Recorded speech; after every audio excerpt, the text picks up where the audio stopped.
Les églises conservent parfois de curieux objets appelés reliquaires qui renferment les reliques des saints.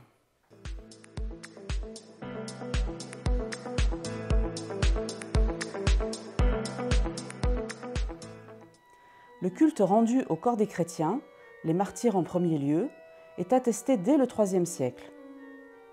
Dieu agissant à travers les saints, leur corps devient le vecteur de cette relation, une relique dont on commence à disperser les ossements.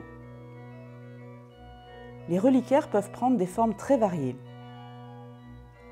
Dans le Cantal, les plus anciens reliquaires remontent à la période mérovingienne. Le petit coffret de la chapelle Laurent est taillé dans un os et était porté autour du cou. La grande châsse en bois bardé de fer conservée dans l'église de Saint-Marie-le-Croc conservait les reliques de Saint-Marie et remonte très probablement à l'époque carolingienne.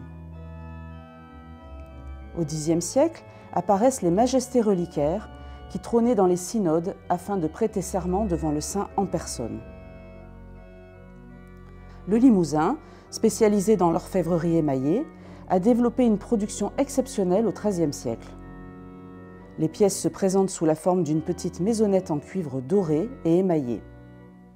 Sur chaque face sont figurées les scènes de la vie du martyr, dont les reliques sont conservées. Le XVe siècle se caractérise par une production de reliquaires en cuivre ou en argent sur pied. La partie supérieure est appelée monstrance parce qu'elle donne une visibilité sur les reliques. La forme peut s'adapter à la partie du corps conservé, comme à Cézanne avec le bras reliquaire de Saint-Germain. Les bustes reliquaires se développent aussi à l'époque baroque et prenaient place dans l'architecture des retables. Après la Révolution, l'inspiration néo-médiévale produit de très belles pièces en bois ou en métal. Des reliques de martyrs des catacombes romaines sont placées dans des mannequins de cire spectaculaires. De la fin du XIXe siècle, on retiendra le reliquaire de Saint-Géraud, conservé dans l'abbatiale d'Aurillac, conçu par l'orfèvre lyonnais Armand Calliat en 1894.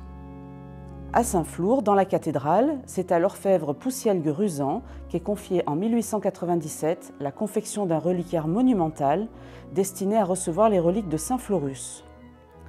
Les 4 anges qui encadrent le sarcophage présentent les armes des villes de Murat, Aurillac, Saint-Flour et Mauriac. Les reliquaires, qu'ils soient taillés dans un os ou trésor d'orfèvrerie, reflètent les goûts et les talents de chaque époque depuis le Haut Moyen Âge.